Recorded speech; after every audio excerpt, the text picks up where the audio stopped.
সুপ্রিয় দর্শক, আপনারা দেখছেন এসপিএন বাংলা টিভি।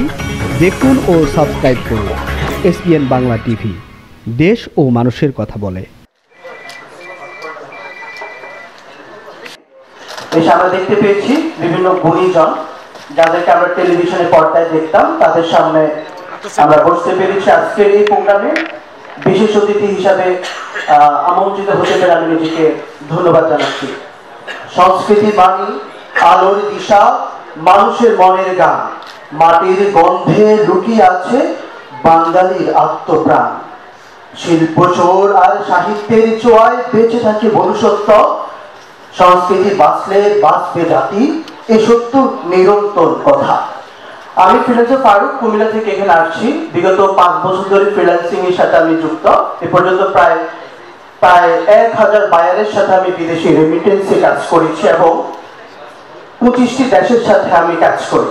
আমাদের মূলত যে এক্সপার্টনেস সেটা হচ্ছে আমি ডিজিটাল মার্কেটিং এক্সপার্ট, অর্থাৎ বিদেশি যে আমেরিকান অথবা ইউকে বা আমাদের যে ইউরোপ, সেখানে যে আমরা ঘরে বসে বাংলাদেশে বসে কাজ করি বিভিন্ন কোম্পানি, সে বিষয়টি হচ্ছে ফ্রিল্যান্সিং, অর্থাৎ মুক্ত একটি পেশা যেখানে আমি ঘরে বসে আর্নিং করতে পারি।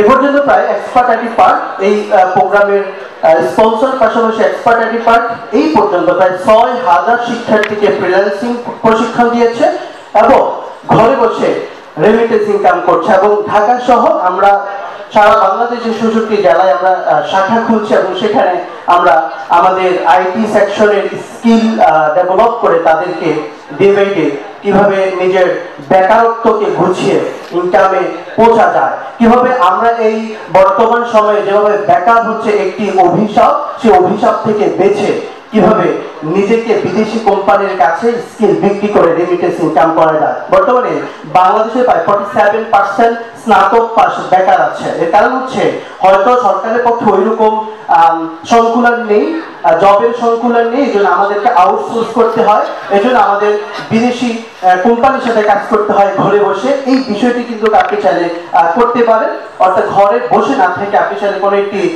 গ্রাফিক ডিজাইন, ভিডিও এডিটিং অথবা ওয়েব ডিজাইন অথবা ডিজিটাল মার্কেটিং এর মতো একটি স্কিল করতে পারেন। আমরা যখন অনেক শেষ করি সেখানে অনেকে কম্পিউটার সম্পর্কে জানি না, এই বিষয়টি যদি শিখেন তাহলে আপনি অনেক দূর যেতে পারবেন। এই বিষয়ে আমি কাজ করছি।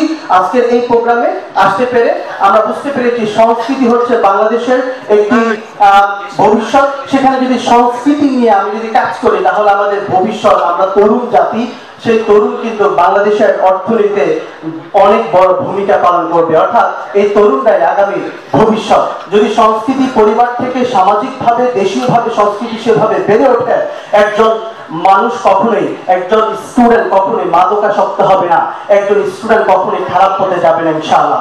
সেইভাবে যদি আমরা নিজেকে, আমার স্টুডেন্ট, আমার সন্তান, আমার ভাইকে তৈরি করতে পারে, ইনশাআল্লাহ বাংলাদেশ সংস্কৃতি এবং 2050 সালের মধ্যে একটি উন্নত দেশে আমরা পরিণত করতে পারবো ইনশাআল্লাহ। আমাকে আমন্ত্রণ জানার জন্য ধন্যবাদ এবং সবাইকে কৃতজ্ঞতা জ্ঞাপন করছি। আসসালামু আলাইকুম।